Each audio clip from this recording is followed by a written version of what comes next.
Hey everybody, Eric here for the Unlockables podcast, and before we begin the episode, I just want to give a special shout out to all the people who support the show on Patreon.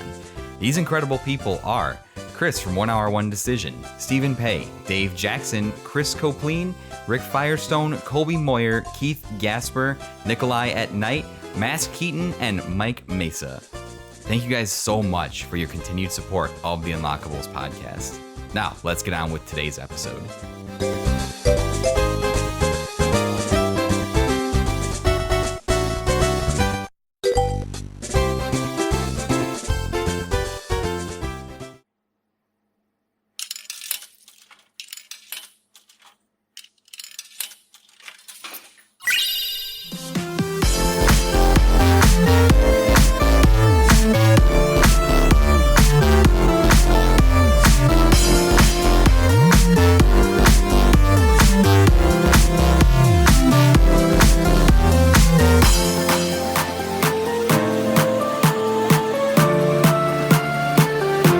What is going on, everybody? Welcome back to another exciting episode of the Unlockables podcast, the story of video games, the people who play them, and the memories made along the way. As always, I am your host, Eric, and I'd like to thank you so much for tuning in wherever, whenever, in time and space you might be located. I really always appreciate it for you stopping by to check out what is going on in the old Unlockables podcast neighborhood. And what is going on today? Well, today it's actually pretty exciting. We are doing the very first guest interview of 2023, and I'm very excited to get back to these. This was a big part of my show last year, and it's been something that I've been dying to get back to. And for the first guest interview, I had to find just the most spectacular guest that I could, right? And I wanted to interview another podcaster, a super podcast, if you could say. Of course, my guest today is good friend of the show, Aaron from the Super Pod Saga. Aaron, how are you doing today, sir? Well, my heart is just melted because that was lovely. I'm glad to be the first interview. That's awesome. I'm glad to be here, man.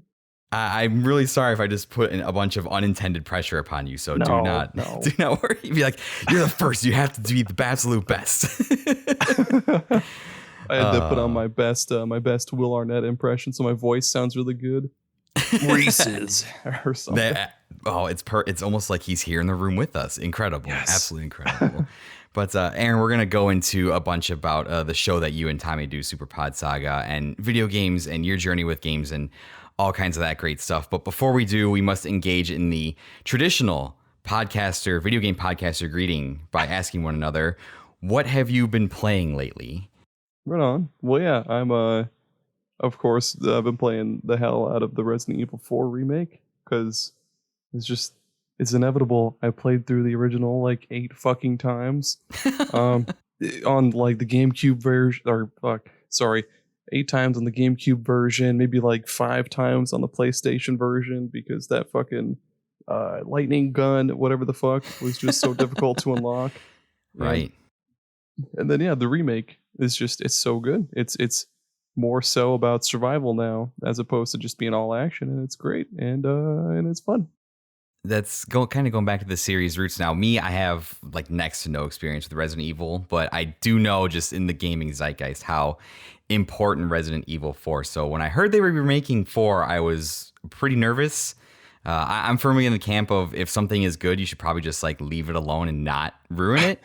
But so far, you seem to think 4 remake does it justice. It's I've heard nothing but pretty good things about it. Oh my god, yeah! Like I set the bar when I first started the game. I had pretty low expectations. I expected it to just be I guess like a high res RE4, like not a whole lot changed. But there's a lot of changes. Of course, everything looks pretty. They changed a lot of the enemies, so they're a lot more gruesome and ugly now, and the guns are still just as great. Like the Punisher, I'm a Punisher guy. I think's awesome. Yeah, there's a lot of other changes in there too that aren't really spoilers, but I mean, just go play the game. It's good. I feel like the inevitable pressure is mounting to play these because I've heard, I think it was ever since the RE2 remake, that the Resident Evil remakes have just been pretty good. I've heard nothing but I think rave reviews about them for the last couple they've remade, including Village. So I feel like it is probably inevitable that I will be playing these at some point or another, which is probably not a bad thing. But yeah, that's great. Anything else you've been playing, or just pretty much the RE4 remake for now? I'm struggling to remember what the hell I was playing before RE4 remake. There was only before RE4 and after. And that is all that means. I think I bought Voodoo Vince HD on sale for like $7. So I played like halfway through Voodoo Vince HD, but that's about it. Interesting. Again, another one that I don't really have a lot of experience with, but as I'm sure we'll get into the show, you talk about on Twitter a bunch of games that I just don't have any familiarity with. So definitely one of the cool aspects about following you. Just so my listeners know what's going on. If you guys, last couple weeks, you already know what I'm playing. I'm playing Kingdom Hearts 2 for the show. Yeah. That's been the big one, trying to get that done before the inevitable Zelda takeover of everyone's life. I feel like that's probably coming. As of this recording, we just got the 10-minute gameplay trailer, which I actually haven't checked out yet because I kind of want to go. I kind of want to go into this as blind as possible. Mm-hmm. There's so many like trailers and stuff now where I'm just like, I just want to go into this and have like as fresh of experience as possible. So, but again, it's nothing but, well, there's two sides of the Twitter internet argument. It's either the greatest thing we've ever seen or the worst thing we've ever seen. So not really sure what camp I fall in there. Is that one you're going to be picking up as well? I would assume so. Fuck yeah, dude. I went into the original Breath of the Wild as blind as humanly possible. I knew it existed, got a Switch, got it, and it was great. So, I mean, I've heard you can combine horses into other horses to make bigger horses or some fucking shit in the Tears of the Kingdom or whatever. So, like, that sounds cool, but I just want that big, like, I saw that one trailer in that one direct where Link was riding that big, like, the big old monster truck car. Yeah, the monster truck. Like, that'd be fucking sweet. Could you imagine, like, riding Gravedigger through Hyrule, dude? That'd be great. Dude, if I was Ganon and I saw that just like rolling up to the castle, I would just be like, that's it. We're done here. Like, what can I possibly do? I don't know, but yeah, I've heard that's the one thing, like that kind of fusion mechanic, which I'm sure people are going to go absolutely just insane with. I read on Twitter today that you can like fuse meat with arrows and have like meat arrows. Oh my fucking god, yes. So I was like, I don't know what that is, but you had my attention at meat arrows. So I mean, put that on the cover, put that in the advertising campaign. I think that probably sells all the copies you need to. So yeah, desperately trying to clear the deck for Zelda. I recently started too, and this just might have been fate because of the namesake of your pod, which we'll get to, but the Game Boy Advance collection came out on Nintendo Entertainment, Nintendo Online, whatever, the Switch Online, whatever you want to call it. And I started playing Mario and Luigi Superstar Saga again for like the first time in probably 10, 15 years. It's been a long time, and that game is such a joy. It holds up so well. It's incredible. I'm sure we'll talk about that a little bit with your pod and stuff. But I consider that game. I know the Paper Mario's supposed to be like the spiritual successor to Mario RPG. Superstar Saga I view as like the true successor. There's so much of RPG DNA in that game, and so many like callbacks to the Mario franchise. It's man, it's so good. It's so good. So, yeah, that's what I've been playing. So, anything else you'd like to add before we dive into the Oprah portion of the interview? I mean, I play Yu-Gi-Oh! Master Duel every now and again on my phone because I have no self-respect. I love to just go try to play ranked, thinking like, dude, I've got this. I've been playing Yu-Gi-Oh! Since I was in middle school, which was a long time ago because I'm 31. But then I get my ass spanked, and then I'm just like, I don't want to play this anymore. And then I move on for like 2 days, and then I come back. Dude, that's okay. It's something you just take a couple of days break and then you come back. But I have heard, again, the last time I played seriously trading card games was probably back in like middle school, high school. I've heard especially Yu-Gi-Oh is notoriously drastically different than it used to be. I watch the anime and be like, oh yeah, it's a cool card game, but it's like nothing like the anime anymore, at least the original seasons. It's so different, dude. It's like what used to be just like, I play this monster and then I sacrifice it for this big monster and I attack you Right. directly and I win. Now it's like you have to clear like a whole like afternoon off of your schedule to read the text on this one fucking card, and then you have to like play solitaire by yourself and like this monster link summon, this monster link Oh my summon, and then goodness. there's too much. Like I just play decks that look fun that nobody else uses because again, no self-respect. But yeah. That was the one thing I did notice. I did happen to see like some newer cards, and I'm like looking at this gigantic block of text at the bottom of the card, and I'm like, I'm supposed to read all of this? Did they just print the entire novel of Lord of the Rings on this card? What is happening here? So, yeah, I just, it's something I probably won't be able to approach because I would just go insane doing that. So, very cool, very cool. Mobile card games seem to be the theme of the flavor of the year recently. Lots of big ones going on. I've heard good things about Yu-Gi-Oh. Obviously, we got Marvel Snap. Saw DC's doing like one now. That should be interesting. Oh my god, that'll be. I don't. I feel like DC is just like the lamer younger brother of Marvel. So I feel like it's not gonna. It'll try to take off. It'll try its damnedest, but it'll just kind of like limp, like eh. Just I'm here too, guys. I heard they're gonna try and make it more like Magic the Gathering, which I was like, oh, okay. Oh, okay. I'm sure that will be fine. I'm sure it'll be fine. It'll just cause more fights among the fandoms, which is exactly what we need. But all right.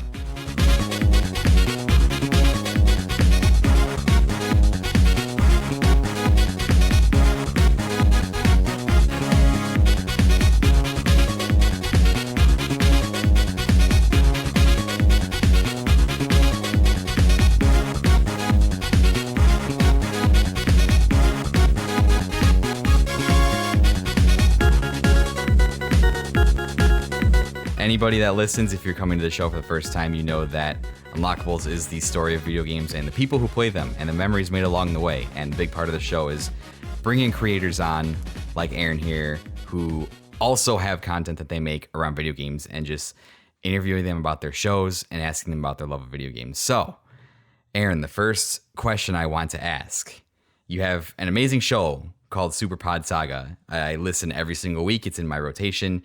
Yes. And it's a great show that is literally, I just wrote my notes here, about every video game topic you could ever possibly think of, which it really is. There's so many topics. So I just wanted to ask you right off the bat, I wanted to know a little bit more about what were the origins of the show and what is the epic origin of this dynamic duo, Aaron and Tommy. Well, first off, I'm flattered that you and like all the other people in our little like ring of podcaster friends are just like listen to our show and tell us that it's good, because we didn't expect it to ever take off. We just started it because we were like, we want to talk about video games and share with other people, and then other people were like, hey dude, it's cool. And you're like, wait, you're being nice to me. I don't what? It's like, what? What? Sorry. But yeah, so me and Tommy have been friends. Sorry, Tommy and I. Sorry. Grammar police out. Fuck. Tommy and I have been pretty good friends since probably elementary school. Like there's a lot of dumb elementary school stories I'm sure people have heard from like all over our show. Absolutely. Like Matt R. God damn it. Well, yeah, and I think after we graduated, we kind of drifted apart a little bit, but then I think it was around the time of when the Xbox One came out or some shit that we kind of started talking again. And yeah, we were talking about video games back and forth in Facebook Messenger for years, and then eventually it's like, hey, let's do a podcast. It's basically what we do now, but other people could listen to it, and then we started doing it, and then yeah, of course the name came from our mutual love of Super Pod Saga, so we just we got the thumbnail made by oh my god, what is their Twitter name? It was somebody from Indonesia, I think. Whoa. Oh, what is their name? It's some anime name. I should have prepared that, but yeah, they were cool. They gave us a discount, and it turned out well. And shout out to them. If you happen to find it later, we can I can use the magic of editing to cut it in or credit them or in the description or something. So they will Sweet. get that credit. It will be seen. It is fine. Oh But yeah. yeah, I would say that ultimately that was kind of the first thing that drew me to your show. Superstar Saga was one of my favorite games growing up. It's one of the games I played most on the Game Boy Advance, which is a system that holds a very special place in my heart. And Yes. it just kind of happens that when you start podcasting, you kind of get drawn into this like circle of podcasters that we've kind of found ourselves in. And the Twitter algorithm is like, hey, you podcast, here is podcast people. Look at what they're doing, which is pretty cool. And then I saw your guys' art and kind of been on board since day one. And I was like, I already know that I'm going to like these guys. That was absolutely cool for the whole theme. And like I said, you'll see the art. I'll definitely tweet about it when the episode comes out, and we'll link all that. It's fantastic. So very, very cool. And yeah, a podcast bringing friends back together, man. There's no better like genre of podcast than like friends podcasting. That is the absolute best thing. The next question I wanted to ask is, like I said, your show is all about every video game topic ever. And I think that's great because you can just pick any of the episodes out and have such a different conversation about so many things. So how do you guys go about determining what is a good topic for the show? Like, I know you recently had one about like video game adjacent media. You do topics about like different games on different consoles. So how do you go about determining, hey, yeah, this would be a cool thing to talk about? Tommy's always end up being more complicated than mine because he picked the video game adjacent media, and then he did the one where it was like underappreciated video game genres and shit like that, and mine are just Right. like oh GameCube or like shit like that. Right. But no, we literally just like I don't know. I'm sure Tommy has maybe like a list of ones that he wants to talk about or has them like on his mind. But I have a list on my phone that I keep written down, and I'll just pick one every so often. Like the next one that's coming out, it's going to be all about Xbox, baby, everything Xbox, Absolutely. and yeah, usually just ones that we each find interesting. Yeah, and I think that's definitely a good balance because, like I said, a lot of shows that I listen to and stuff are kind of locked into like a theme. But any time, and you guys, I believe, release on Monday. Is that correct? Every Yep. Monday the show comes out. Yep. So yeah, and Monday is a peak podcast listening day for anybody out there that is looking for stuff. Monday, fantastic. Every Monday, I kind of know like the shows I listen to, like what they're gonna be about because they kind of have a theme. And every time I see Super Pod Saga come up on my timeline or on my list of shows, I'm like, oh yeah, this is going to be something. It could literally be about anything, and it wouldn't surprise me because I'm like, yes, it could be literally be about anything. So I think that's really great the way you guys do that. One thing that struck me about listening to the show, kind of right off the bat, is I was like, hey, it's like really good quality and really well put together, and it seemed like you guys knew what you were doing. So have you ever done anything like this before prior to Super Pod Saga? Any kind of podcasting or audio or anything like that? I myself haven't. I've been kind of just like self-taught, but Tommy has quite a bit because he used to what was it? He used to be like an intern or something for our friend, another schoolmate of ours, Grant. We went to high school and shit with him. Tommy worked on his podcast for a little bit, and then Tommy kind of like taught me the ropes. And I think for our first maybe like 19 episodes, Tommy recorded and edited our episode. Holy shit. Sorry. Recorded and edited our episodes.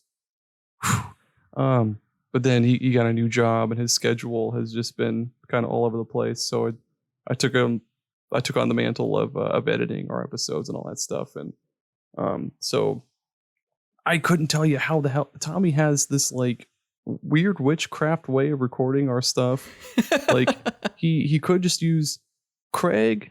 He could do literally anything else. But I think what he does is he screen records with like an OBS or something, so it captures our audio, and then he mixes it down from a video file into audio with DaVinci or something, and then I don't know how he does it, but I'm glad that it turns out great, though. Thank you. That means a lot.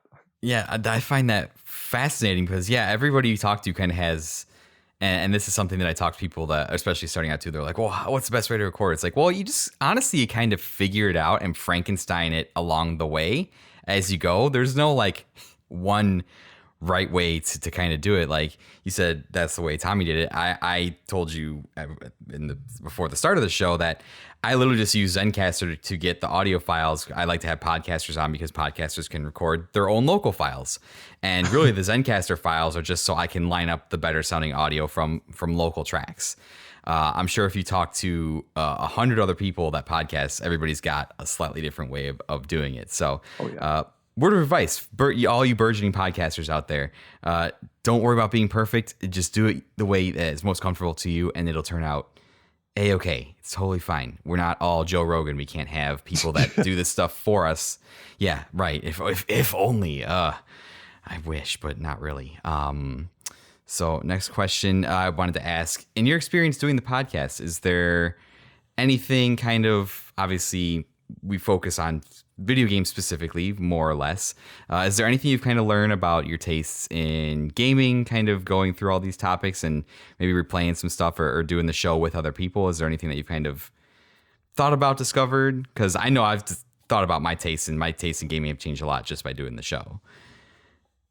I don't know. I feel like my tastes have been the same. I mean, it's definitely a lot different from, I guess from Tommy's, because like for the longest time before we started doing the podcast, Tommy and I would, like, every so often we would talk about the same games, or like I would talk about a game and he would have played it or hasn't beaten it or something like that. But since we started doing the podcast, we're so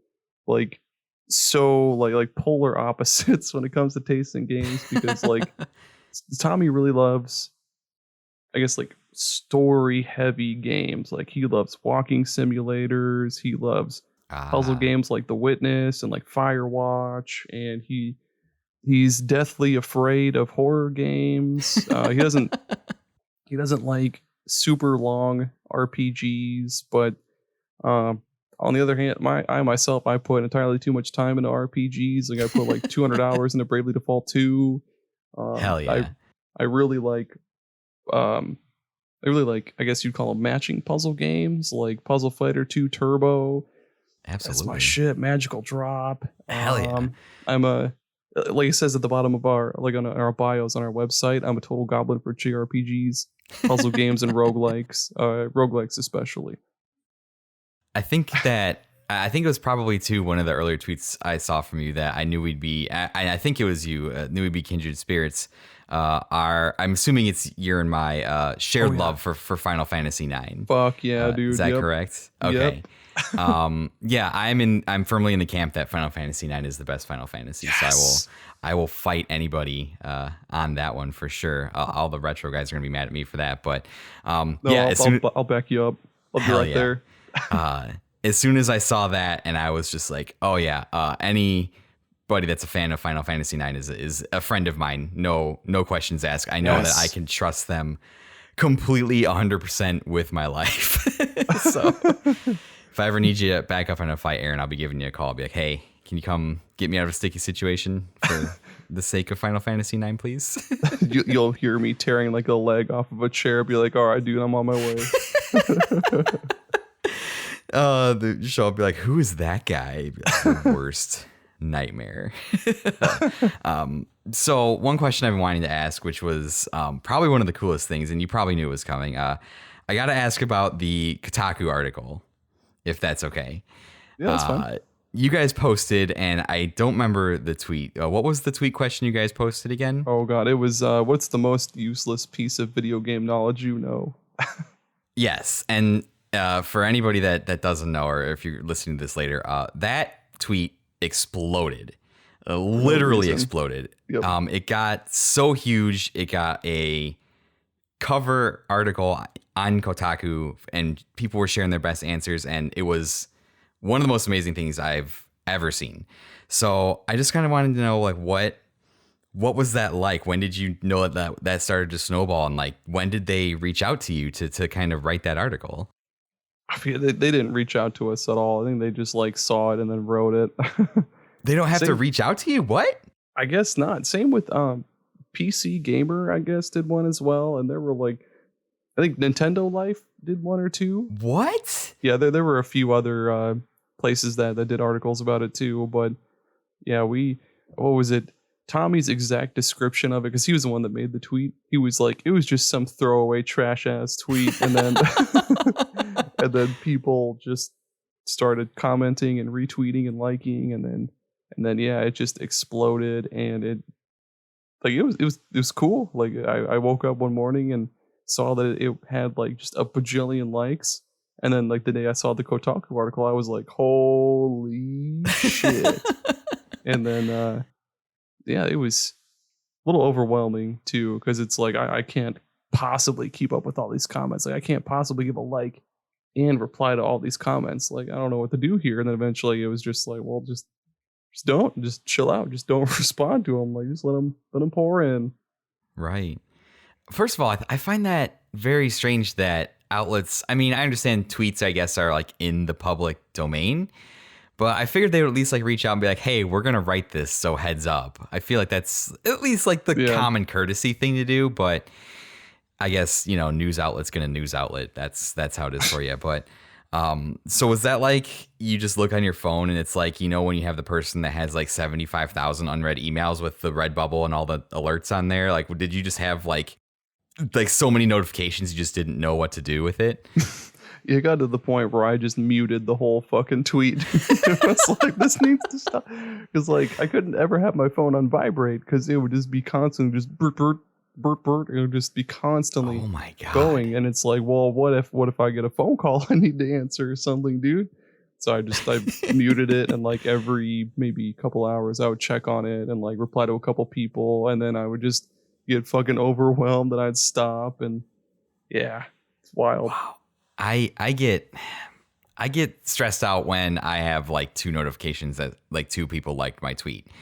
So I can't imagine just having so many people like pour in, and it's just amplified by news outlets. And that must be, it makes you wonder how, some of these people, like, I don't know, like the Kylie Jenners who have hundreds of millions of followers, like, shit. What does that do to a person's brain if just having post after post do that? And like you're just talking about, like one post was like, holy shit, this is insane. I can't even imagine. But yeah, that was really cool. And it's just kind of weird how those, like you said, it's a throwaway question, and everybody just kind of asks those questions where it's like, hey, let's like get a little engagement, a little conversation going. It's fun, and then all of a sudden it just like spirals out of control. So for real, I think we had 1 or 2 before that kind of, they didn't explode like that big, but there was one that I just randomly tweeted. I think I was at like a 4th of July barbecue or something stupid, and I was like, I'm gonna tweet about this, and it was about like I think it was like a 3x9 grid of like different PS1 fighting games that I made in Canva, and I was like, what's your favorite PS1 fighting game? And then like it blew up as well. And there's one other one that I forget, but people love PS1 fighting games, dude. Apparently that's the lesson, but man, the strong hits on the engagement game. Very, very well done. It's not easy. Trust me. I went to school for marketing, so I'm constantly trying to figure out every day how to get people to pay attention to my job and the stuff that I do. So anytime that you can take a win in the engagement game, that's very, very good. I'm still dumbfounded that they wouldn't at least like reach out to you and just ask and be like, hey, is it cool if we do this? Be like, nope, be prepared for your privacy to be invaded. Like it's like absolutely insane. I would think so too, because like that affects our account. That affects, I would assume like there would be a, what's sort of like, it's not like a risk factor, but like, right. I can't think of the right word for that, but yeah, you think that it would affect us, so they would have to like ask our permission or some shit, but they sure did not. It's like first thing you know, you're tweeting like a throwaway tweet. Next thing you know, it's like people have discovered where you live, and you're like, oh, okay, well, shit. This is interesting, and it'd be easier than you think. I've very famously tried to like not involve anybody I know in this podcast to see if I could build it from like the ground up. And I don't put my face out there, not on TikToks, not on videos or anything like that. I did one video that had my face in it, and most times people aren't using my last name. But somehow, and I didn't even tell any of my family members about it either, but somehow at our last family gathering, we were all sitting around and my grandmother goes, "Oh, Eric, you have a podcast. I listened and I really enjoyed it." And I was like, "What?" No, I don't like what? that. Yeah. She's like, "I didn't understand what was going on." I'm like, "Grandma, I wouldn't expect you to understand the intricacies of Kingdom Hearts. I'm sorry." Dude, I don't even understand it. But yeah, people can find you on the internet. So I just think that they would like at least courteously say, "Hey, we're about to blow you up." But wow, very, very cool, man. Like I said, I can't even imagine. I would probably have a heart attack if I had that many notifications on my phone. I would not like it. But just make sure you mute it. Just make sure you mute that motherfucker, and then time check to just up put on it down and walk away. It was easier. It was easier because we had, or not easier. It was a little bit easier since there was two of us. So Tommy would like take over every so often. But yeah, I would have a fucking heart attack.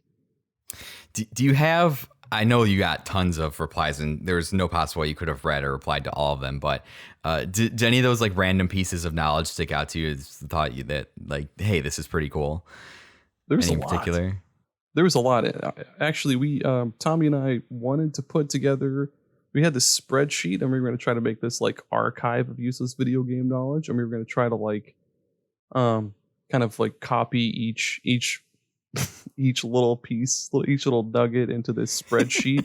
But there's entirely too many comments, and there's just not an easy way to get every single comment onto like a spreadsheet or like or anything. So it's just like, I guess it just stays on the Twitter cloud. There's a lot of good ones though, for sure. That would be something you'd be doing for hours. Yeah. So many hours. It'd be insane. I think my favorite one I remember specifically because I was obviously I'm always looking for the Kingdom Hearts ones, and it was in the Pirates of the Caribbean level in one of the arenas. There's a crane with a net with cargo in it that you can interact with, and if you hit it, it spins around. And what happens during the scripted battles in Kingdom Hearts 2 is when you finish the scripted battle, there's like slow motion. It like zooms in on the person that delivered the final blow. If the cargo net is the one that delivers the final blow swinging around, it'll zoom in on the cargo net, like as if it's a character. And I just thought that was like the most hilarious random thing ever. It's just like, so yeah, there's definitely a lot of cool things that came from that. But yeah, anybody out there that's playing the algorithm game or anybody out there that's trying to market their stuff, everything's made up. The points don't matter. There's no right way to do it. It just sometimes you will put something out there and it will catch fire and that's it. Exactly. So, it's just don't overthink it, dude. Just tweet whatever and there's somebody out there that likes it and you'll get something. So let's do it. Right. It'll just cascade from there. So yeah, marketing, everything's made up and the points don't matter. Thank you. Whose line is it anyway? Best show ever made. Definitely best show ever made. 100% agree. So I wanted to ask you guys, and I always ask my guests here, I always like to pontificate, look into the future. So I kind of want to know where the future of Super Pod Saga, what does it look like? You guys have got about 40-ish episodes out now. Is that correct? Or approaching 40? Is that correct? I think it's like, yeah, we're coming up on our 37th. Nice. So a decent amount of time. So I kind of want to know just, do you have any ideas for the future? What's coming up next? Is there a final iteration, a final form of the podcast that you would like to arrive at in the future? I don't know. Big question. We jokingly say every episode that we're just going to talk about every topic until we do talk about every topic. Then the show is just going to fucking end. But I don't think that'll ever actually it'll be a long time before that happens. Right.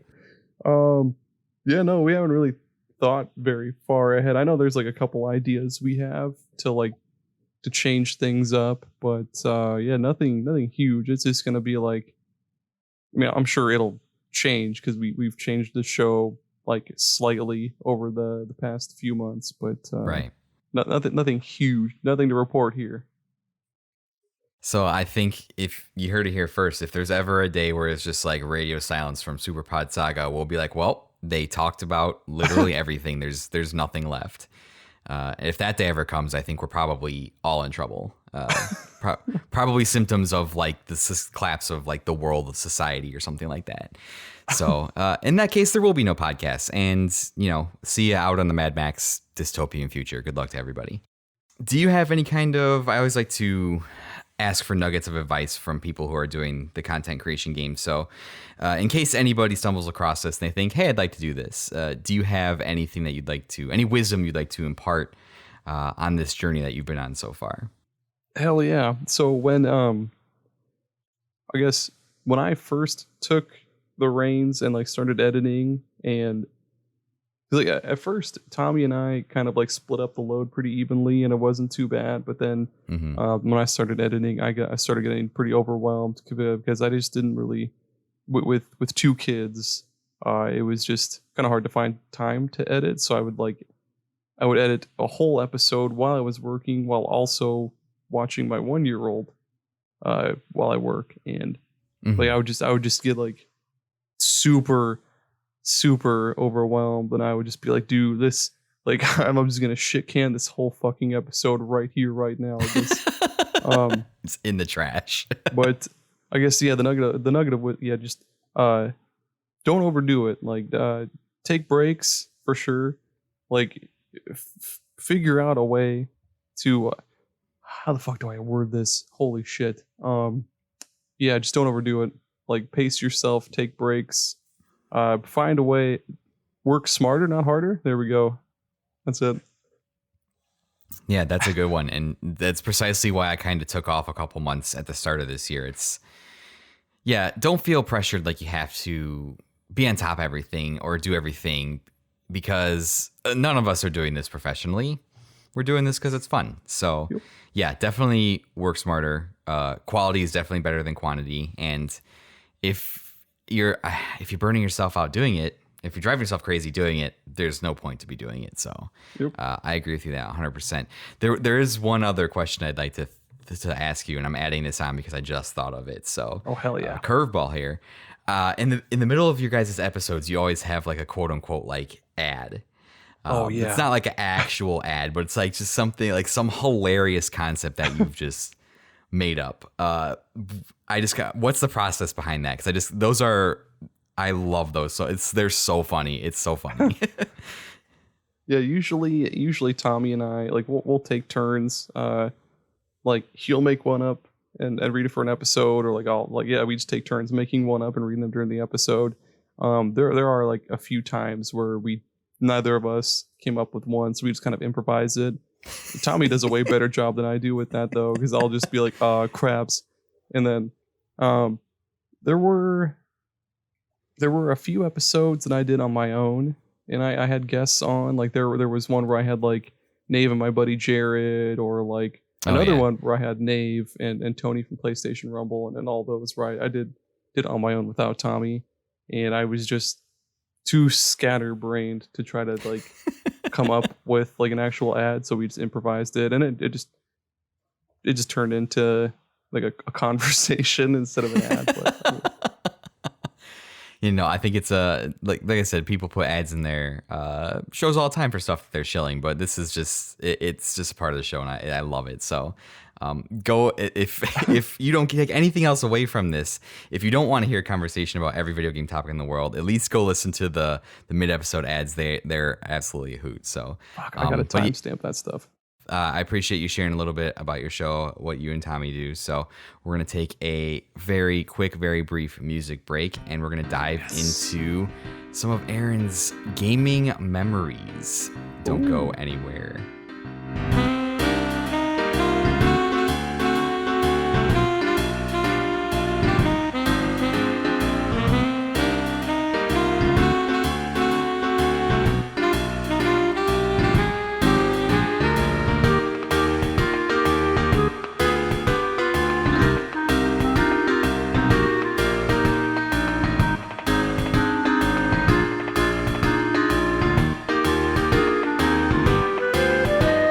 Okay, we are back, and we are talking with Aaron about his gaming journey. And speaking of his gaming journey, Aaron, where did it really all begin for you with video games?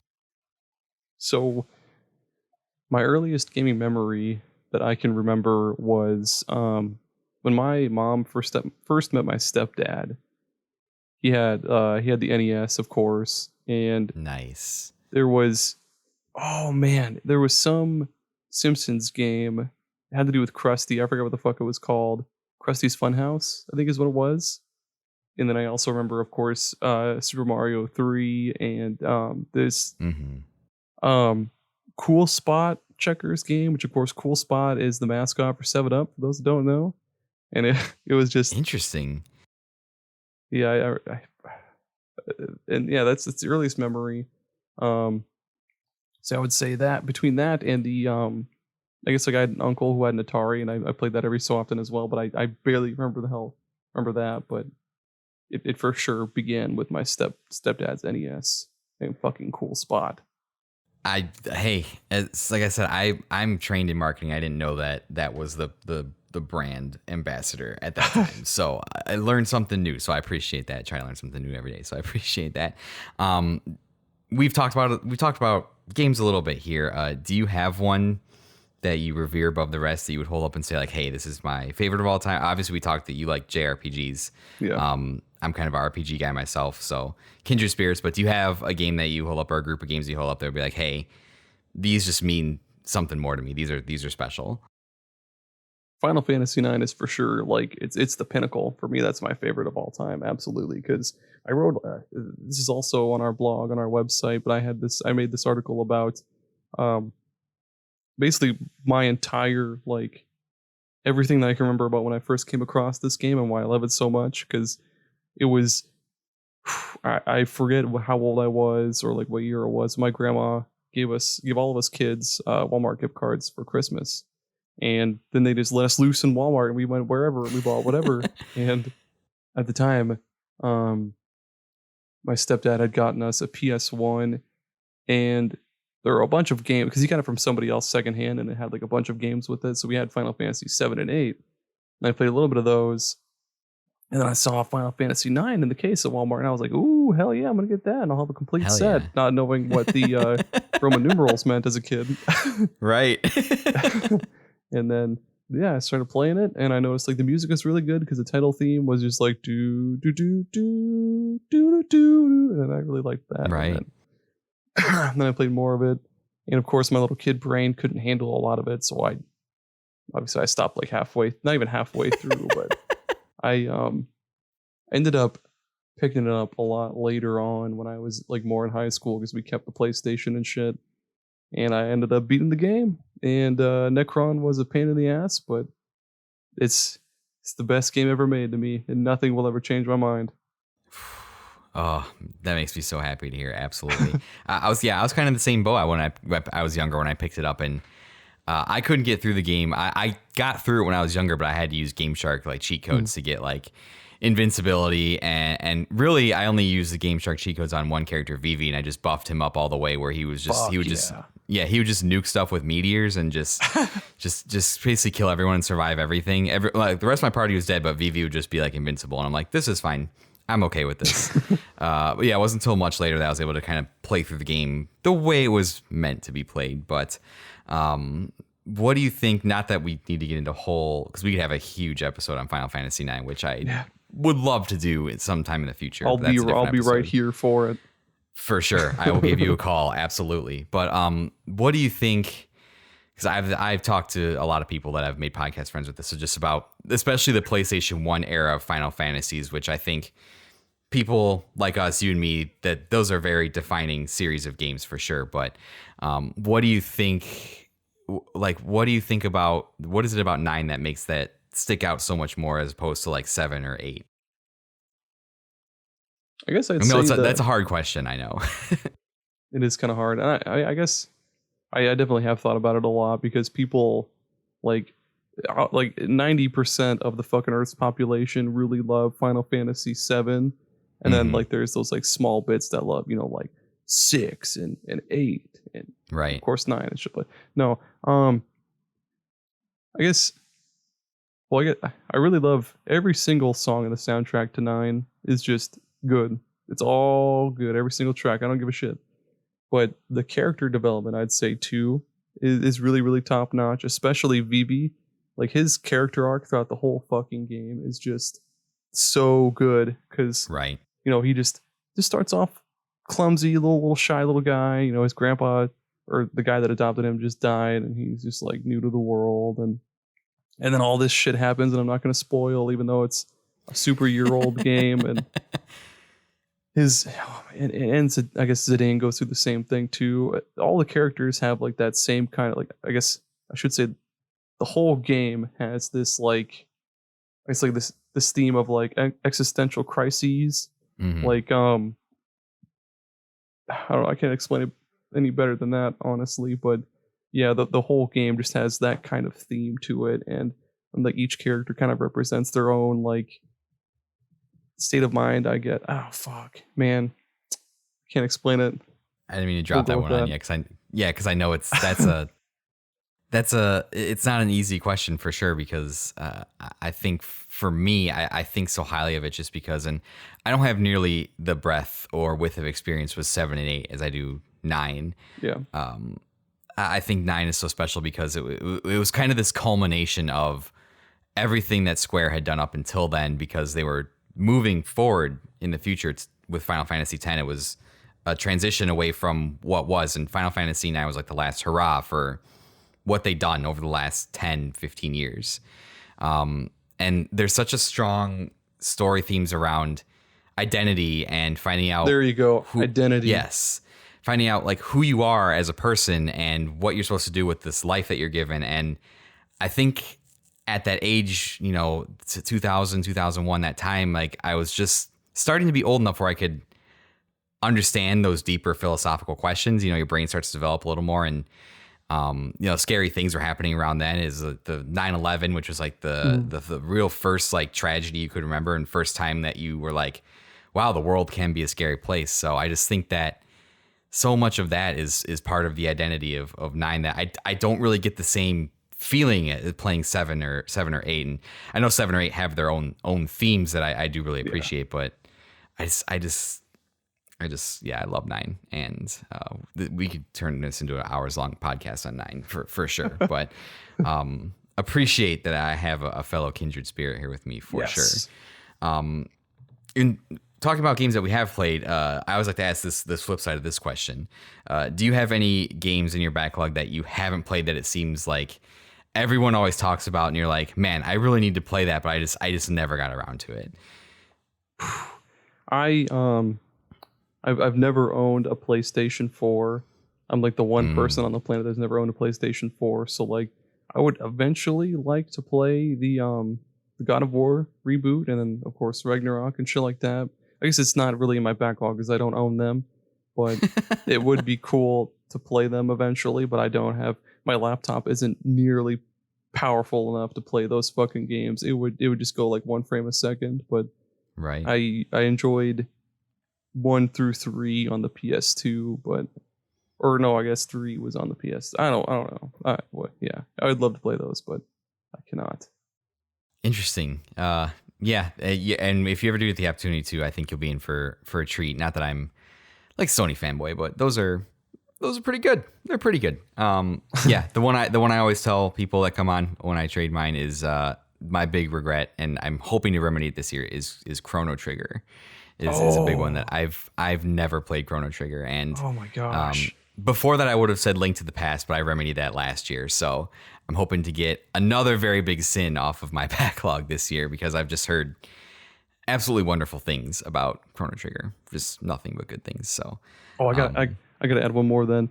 I have never beaten. Yeah, I've never beaten Ocarina of Time or Majora's Mask, and I would love to. wow.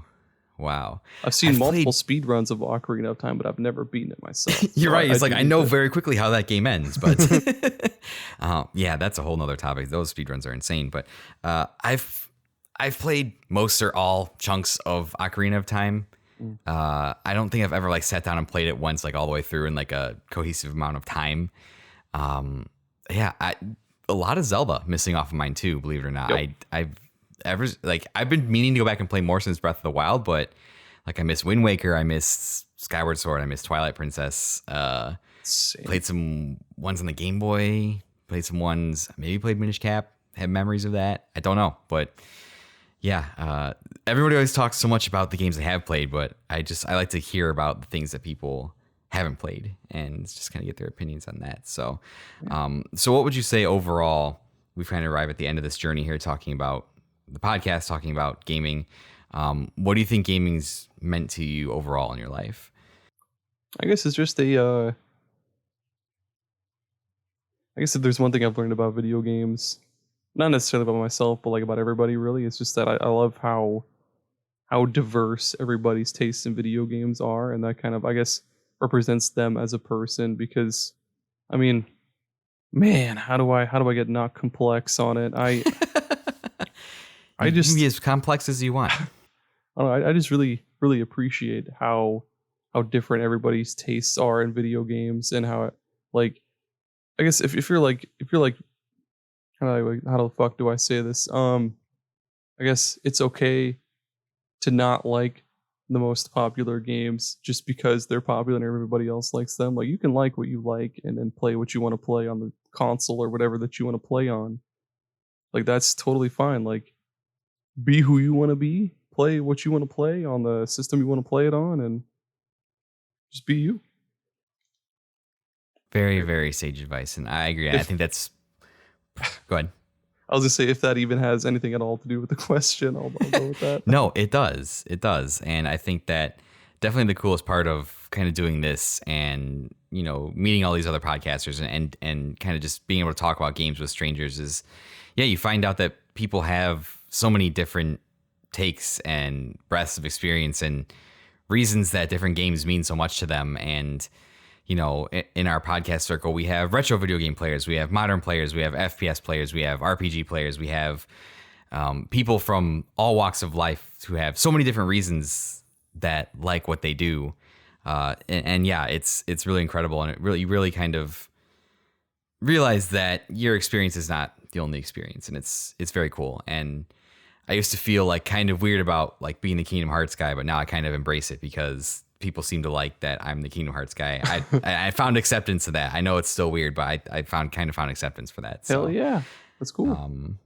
And hopefully in 3 years when I finish explaining the story, everything will make sense. But I highly doubt it. So, Aaron, we've kind of reached the end of the list of my questions. So is there anything else you'd like to talk about? Anything else you'd like to say before we kind of close out for the evening? Well, I guess, what would you be able to give? I know this is like, I guess not really putting you in the spotlight. What are your 3 favorite games ever made? My 3 favorite games ever made of all time? Yeah. Ooh. So on my Patreon top 10 lists, my top 3 games were Kingdom Hearts 2, Final Fantasy 9, and Super Mario World. Yes. Those 3 are pretty consistently, I would say, top 3. Final Fantasy 9 and Kingdom Hearts 2 kind of jostle around, just kind of depending on the day. But those have pretty firmly been the 3 that I think of most have had the most impact on me. And then maybe Pokemon Silver jumps in there every once in a while, but it just depends. But those are just like the 3 that I would say are my favorite most of all time. What about you? So for sure, Final Fantasy 9 is at the very tippy top. Yes, sir. I'd say Earthbound is number 2 because I play that game like once a year, and it just never gets old. I love the chirpy soundtrack and the goofy characters and everything. And like, whenever I write a blog article on our website, my signature is always just like a GIF of like one of the random enemies in Earthbound. Amazing. Just for the fun of it. And if I had to pick a third, it's tough. I guess one that nobody would expect. I really like Burnout Revenge. That game's cool, though. That game's dope as fuck. No, Sonic and All-Stars Racing Transformed. There we go. That one's also cool. Yep. That one's also very cool. Yeah. Unfortunately, I would add another one of that one to my list of sins is I have not played Earthbound, but I've heard great things, and I really need to remedy that because Yeah, Ness is one of those characters where I was like, oh yeah, Ness, he's that guy from Smash Bros. Like, no, he's not that guy from Smash Bros. He's from Earthbound. So I gotta stop doing that. But no, very good and very cool to be able to talk to you tonight, man. Aaron, thank you so much for coming on, sir. This is everything I hoped it would be. I appreciate you coming on and sharing the story about your podcast, talking a little bit about games with me. Would you like to take a moment, if, like I said, if this is anyone's first episode or they haven't heard you, to shill all of your things, your snake oils, your marketing schemes, whatever you may have to shill? The floor is yours, sir. Yes, I promise we're not a Ponzi scheme, but well, yeah, you can find all of our cool stuff at superpodsaga.com. You just open up your little web browser and superpodsaga.com. You can find all of our previous episodes there. Our blog, where like Tommy and I really enjoy writing, so we'll write random things here and there. Like I wrote about the 3DS eShop closing and Chrono Cross and like just a bunch of other goofy shit. And we're slowly but surely putting more videos of our stuff on YouTube, whatever, that doesn't matter. But feel free to also check out our Patreon if you want to. There you can go to the donations tab on our website, go to our Patreon, and just $2, $3, or $4 a month is all we're asking. You get cool stuff. We're making what we call Super Pod side quests, where like each week Tommy and I will talk about a different game we're playing. And again, fucking Chrono Cross was on there because I can't stop talking about Chrono Cross. Put that in my top 3, honestly, because Chrono Cross is just good. Right. And was that Patreon? Yeah, I mean, I guess hit us up on Twitter at Super Pod Saga, because nobody likes us on Facebook. I guess it's hard to have a podcast on Facebook because like nobody but like my close friends and my family follow me or follow us. Right. And we tried Tumblr, but it's filled to the brim. It's like an anthill. It's like filled with bots. And, oh no! Oh no! Yeah, that's us. Superpodsaga.com. I think you maybe would have more luck on Facebook if you maybe posted like more boomer memes and just kind of go that route. And then when everyone comes to your page, you'll be like, "Wait, this isn't boomer memes. This is a video game podcast." What? It's those like New Yorker like newspaper style little cartoons or whatever the hell that seem like they're supposed to be funny, but like I don't understand. It just goes right over my head. Or just the abundance of like minion memes. Just go full. Just all of the minion memes. That'll get people for sure. They seem to love those. How did I miss the minion memes? Damn it. That's a next level marketing strategy right there for sure. But yeah, I know I had something else to say, but now I'm just thinking about fucking minions. Damn it. Oh yeah, I was gonna say, yeah, not a Ponzi scheme, but if you tell 2 friends and then those 2 friends tell 2 friends, like, then yeah, it'll just, everyone will make all the money. It's very easy. It's not a pyramid shape at all. Don't worry about it. As far as for me, you know, if you're already here, hi, this is the Unlockables. My name is Eric. Thank you so much. You can find everything about the show at linktr.ee/Unlockables podcast, the Twitter, Instagram, all that good stuff. You can jump on Discord server. We have a really cool group of content creators and people that listen to the show. We have some great conversations. We have some conversations that should stay confined to the channel they are in and never see the light of day. Just push those off to the side, pretend they don't exist. You can also go to patreon.com/unlockables and at either $3 or $5 subscribe and get some extra goodies. I just started a series where I'm watching all 1,000 plus episodes of the Pokemon anime and doing retrospectives on them. So yeah, that should be done at the rate I'm going in like 2033. So nice. Plenty of content there.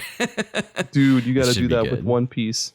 That'll take you like your entire life. Oh God. If I ever get to the point where the show is like sustainable that I can like quit my job, I will do the One Piece one as well. I will do the One Piece one. But that's probably very, very far off. So yeah, and just stop by and say hi, all that good stuff. Aaron, thank you so much again, man. I appreciate it. Right about the sweet spot where I like these interviews to be. So excellent, sir. Thank you so much for giving me some of your time tonight. Really appreciate it. You bet, dude. It was great being here. No problem. And it sounds like we have a Final Fantasy IX episode in the future. Oh, so God, yes. Yes. Look for the continued collab of Super Pod Saga and the Unlockables. But until then, as I always say at the end of every episode, it's not just the story of video games, it is the story of you. Have a good night.